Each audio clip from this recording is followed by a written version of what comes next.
하겠습니다.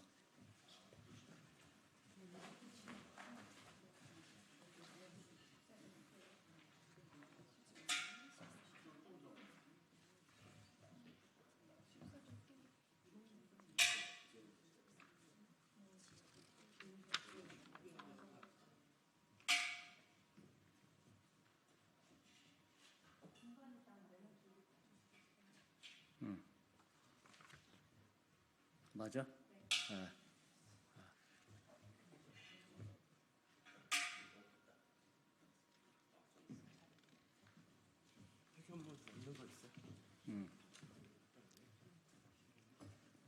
이쪽으로 두 분 쓰시고. 네.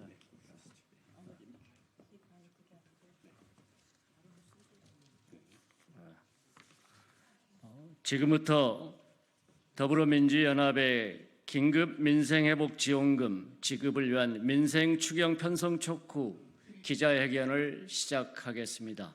먼저 시작에 앞서서 오늘 참석하신 분을 소개해 드리도록 하겠습니다. 편의상 제5편에 계신 분부터 소개를 하겠습니다. 더불어민주연합 비례후보십니다. 임광현 후보십니다. 경북의 임미애 후보십니다. 더불어민주연합 정책총괄본부장을 맡고 계십니다. 황순식 본부장이십니다. 제 좌측으로 소상공인을 대표하고 있는 오세희 후보십니다. 서재현 후보십니다. 저는 더불어민주연합 공동선대위원장을 맡고 있는 김경만 의원입니다. 먼저 기자회견문 낭독에 앞서서 오늘 기자회견에 모두 발언 취지를 말씀드리겠습니다. 무너진 민생을 살리기 위해 긴급 민생회복지원금 13조 원을 추경 편성해야 합니다.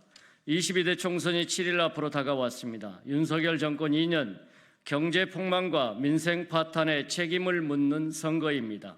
무너진 민주주의를 되살리고 국가안보와 한반도의 평화를 위해 반전의 계기를 만들어야 하는 선거입니다. 무능무책임, 무관심으로 각자 도생의 사회를 만든 윤석열 정권과 여당을 국민들께서 심판해 주시리라 믿습니다. 대파 한 단에 875원이 합리적인 가격이라는 윤석열 대통령의 발언이 총선을 뒤흔들고 있습니다. 윤 대통령의 현실 인식이 가장 큰 문제지만 이를 감싸기 바쁜 용산의 대통령실과 집권 여당의 문제도 심각합니다. 국민들은 고물가에 고통받고 있는데 오직 윤 대통령의 신기만 살피며 해야 할 말을 하지 않고 있습니다. 싹 갈아엎어야 합니다. 치솟는 물가와 고금리로 서민들은 나날이 살기 어렵다고 합니다. 월급 빼고는 다 올랐다며 지갑을 닫고 있습니다. 그 여파로 소상공인들의 매출은 지난 코로나19 팬데믹 시기에서 회복하지 못하고 가계부채는 민생 경제를 완전히 터뜨릴 내관이 되고 있습니다. 빚으로 버텨온 소상공인은 고금리 폭탄에 원금은커녕 이자도 내기 벅찰 지경입니다. 이런 상황에 대통령의 파 한 단값 875원이 합리적인 가격이다라는 발언은 현실 물정을 몰라도 너무나 모르는 소리였습니다. 민심을 헤아릴 줄 모르는 사람은 대통령 자리에 앉아 있을 자격이 없습니다. 이러한 상황을 타개하기 위해서는 돈이 돌게 해야 합니다. 우리는 이미 경험했습니다. 2020년 5월 코로나19 대유행으로 소상공인들이 희청일 때 전 국민에게 지급될 긴급 재난지원금은 그야말로 사막의 오아시스 같았습니다. 골목에 생기가 돌고 소상공인들의 매출도 이전 수준으로 회복됐습니다. 지금도 그러한 정책이 필요합니다. 국회가 추경을 통해 긴급 민생안정지원 자금을 마련해 지급해야 합니다. 이재명 더불어민주당 대표께서도 최근 같은 주장을 해주셨습니다. 국민 1인당 25만 원을 지역화폐로 지원하자 제안하셨습니다. 적극 동의합니다. 총 13조 원이면 가능합니다. 총선 이후 곧바로 임시국회를 열어 추경을 처리해야 합니다. 예산이 적기에 편성 집행될 수 있도록 더불어민주연합도 적극 협조할 것입니다. 서민 소상공인들은 이렇게 어려운데 올해 세수 감소액은 77조 원에 달할 것이라고 합니다. 대기업 등의 투자세 감액 비중을 늘린 탓입니다. 고용 창출 없는 낙수 효과 없는 재벌 대기업 위주의 경제 체제를 바꿔야 합니다. 재벌 대기업 세금은 깎아주고 서민의 목을 조르는 거꾸로 가고 있는 윤석열 정권 반드시 심판해야 합니다.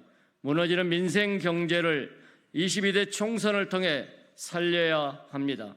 다음은 준비한 기자회견문을 낭독하겠습니다. 주어진 순서대로 정견 발표 먼저. 네. 기자회견문에 앞서 우리 후보님들이 정견 발표를 하겠습니다. 저는 임광현 비례대표 후보입니다. 윤석열 정권은 잡아야 할 물가는 못 잡고 역사상 유례없는 부자 감세를 추진하고 있습니다. 그러나 감세 명분으로 주장하던 고소득층의 소득 증대가 소비 및 투자 효과로 이어져 저소득층의 소득도 증가하게 된다는 낙수 효과는 나타나지 않고 있습니다. 윤 정권의 선심성 감세 정책은 이미 사회 전반에 많은 문제를 초래하고 있습니다. 지난해에만 56조 원의 역대급 세수 결손이 발생했습니다. 또한 대규모 감세 정책으로 지역화폐 예산 등 취약계층과 경제적 약자 지원 예산이 대폭 삭감되고 있는 것도 심각한 문제입니다. 서민들의 삶은 더욱 팍팍해지고 있습니다. 시장에 가보면 살기 힘들다는 국민들의 원성이 하늘을 찌르고 있습니다.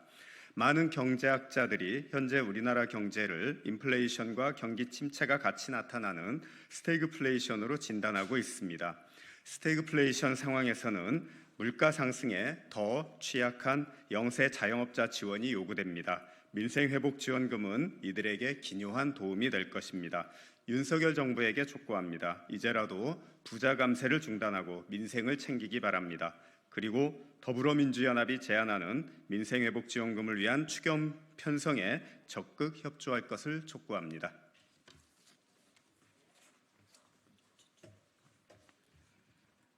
네, 안녕하십니까. 더불어민주연합 비례대표 후보 오세희입니다.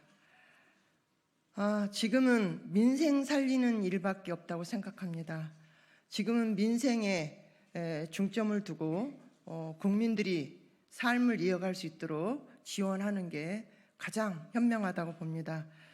긴급민생회복지원금은 왜 필요하냐? 저희가 이미 한 번에 그 코로나 팬데믹에 있어서 지원금, 재난지원금을 지급한 적이 있습니다. 가뭄의 단비와 같은 결과가 있었습니다. 그분들의 그 긴급회복, 민생회복 지원금을 줌으로써 동네, 지역이 살고 또 그 부분에 있어서 가장 어려운 지금 시기에 본인들의 일상에 도움된다고 생각합니다. 윤석열 대통령은 지난 4월 1일 대국민 담화에서 물가는 정부의 건전개정 기조가 아니었다면 지금도 2%, 3%대 잡히지 않을 것이다. 이렇게 자화자찬했습니다. 과연 그럴까요? 윤석열 대통령 이날 담화는 불난집에 부채질이라 생각하고 뜨거운 정권 시판에 열기에 기름을 붓는 꼴이라고 생각합니다. 국민들은 나날이 높아지는 물가에 고통을 받고 있고 소비자들은 지갑을 닫습니다. 소상공인들은 코로나 팬데믹의 대유행 시기보다 더 힘든 시간을 보내고 있습니다. 누적된 대출, 소비 둔화, 소비 패턴 변화, 물가의 상승, 어디 하나 만만치 않은 시장입니다. 코로나19 3년 동안 빚으로 버틴 소상공인들은 금리 인상까지, 이자 부담까지 지금은 더 이상 갈 길이 없습니다. 윤석열 정부는 결론적으로 완전히 실패했습니다. 정책이 실패했고 물가 잡는데 금리 인상을 했지만 물가를 잡기 위해서 금리 인상을 했지만 잡히지 않고 있습니다. 오히려 천정부지로 치솟고 있습니다. 지난 설 연휴 기간 사과 한 알에 10,000원이라는 보도가 줄을 이었습니다. 두 달이 지난 지금 어떨까요? 사과 가격은 내려가지 않고 있습니다. 물가가 내려가지 않고 있습니다. 300개의 물가 생필품 중에 167개가 물가가 작년 대비 상승을 했습니다. 농수산물 가격뿐만이 아니라 국민의 삶에 반드시 필요한 생필품 가격도 가파르게 오르고 있습니다. 이상입니다. 물가를 잡았다는 윤 대통령의 말은 단 하루 만에 거짓으로 드러났습니다. 2일 통계청이 발표한 3월 소비자 물가 동향에 따르면 사과와 배 가격은 각각 전년 동기간 대비 88.2%, 87.8% 상승하면서 통계 작성 이래 역대 최대를 기록했습니다. 농축수산물은 전년보다 11.7% 오르면서 2년 11개월 만에 최대치를 기록했고 농산물만 보면 20.5%로 상승폭이 더 컸습니다. 물가 상승은 곧 소비 심리 위축으로 이어집니다. 소비자들이 지갑을 닫고 있습니다. 지난 1월 통계청 발표에 따르면 지난해 전국 소매 판매는 2022년보다 1.4% 감소했습니다.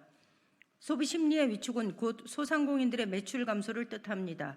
높아진 금리로 이자 부담은 늘어났는데 매출은 줄고 있습니다. 금리만 인상해놓고 소상공인 등 취약계층에 대한 대책은 부족했습니다. 윤석열 정부의 민생 파탄의 난맥상이 고스란히 드러나고 있는 것입니다. 해답은 나와 있습니다. 소비 촉진을 통해 소상공인의 매출 상승을 도와야 합니다. 전 국민에게 한시적으로 골목 상권에서 사용할 수 있는 민생회복지원금을 지급하고 지역화폐 발행 지원 예산을 확대해 각 지자체가 더 많은 지역화폐를 발행할 수 있게 해야 합니다.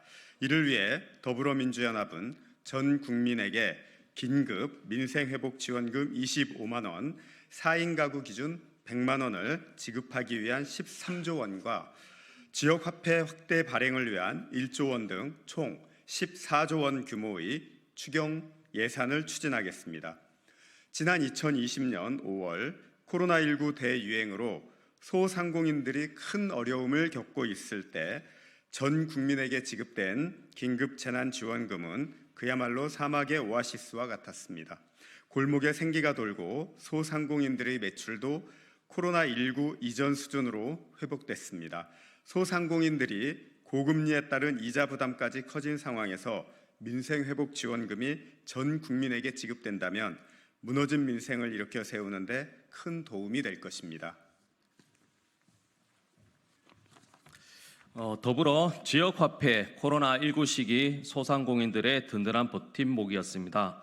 그러나 윤석열 정부는 지난 집권 2년 동안 2차례나 지역화폐 발행 지원 예산을 모두 삭감했습니다.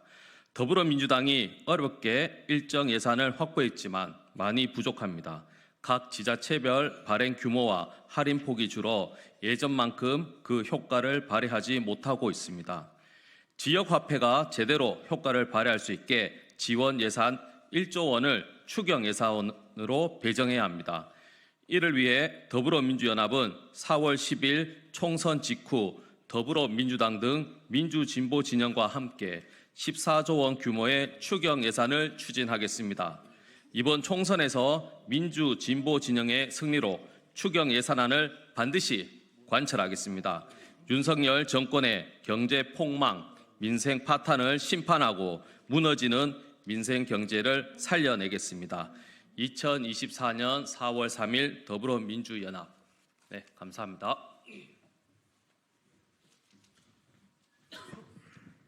네, 더불어민주연합의 정책총괄 본부장 이동주 국회의원입니다. 오늘 이 자리에서 저희가 요구하고 있는 민생 긴급 추경 14조 원 내용은 앞서 얘기했던 것처럼 지금 고금리, 고물가, 고비용을 맞이해서 우리 소상공인 자영업자들을 포함한 서민들이 민생이 파탄나고 있는 상황에서 돈이 돌게 하기 위한 최소한의 자금입니다. 13조 원은 1인당 25만 원의 긴급 민생 회복 지원금을 말씀하는 거고요. 1조 원은 더해서 지난 20년도에 국민 모두들이 기억하고 있듯이 코로나 지원금을 지역화폐로 수단을 통해서 지원금을 드렸습니다. 그때 우리 국민들도 모두 기뻐하셨고 소상공인들한테 특히나 침체되어 있던 코로나 위기에서 굉장히 큰 도움을 받았던 게 기억이 납니다. 바로 그 지역화폐로 이번에 1인당 25만 원씩 긴급 민생 회복 지원금을 만들자라는 뜻에서 1조 원을 더 추가로 요구를 합니다. 그래서 총 14조 원에 대한 긴급 추경 편성을 지금이라도 정부와 여당한테 강력하게 촉구를 하는 바입니다. 지금의 위기가 굉장히 어렵다라는 이런 목소리들이 큽니다. 지금 총선은 바로 그런 국민들의 민생을 살리는 이런 총선이 돼야 됩니다. 이런 어려운 시기를 만들었던, 민생을 파탄했던 윤석열 정권과 국민의힘 여당에게 강력하게 다시 한번 촉구를 드리는 바입니다. 아울러 이번 4월 10일 총선거는 바로 기간에 지난 2년 동안에 이렇게 민생을 도탄으로 만들어버린 우리 윤석열 정권을 심판하는 국민의 심판의 장이기도 합니다. 여기 계신 우리 더불어연합 후보들과 함께 민생을 구하고 위기에 빠진 민주주의를 구하는 4월 10일이 될 수 있도록 열심히 하겠습니다. 고맙습니다.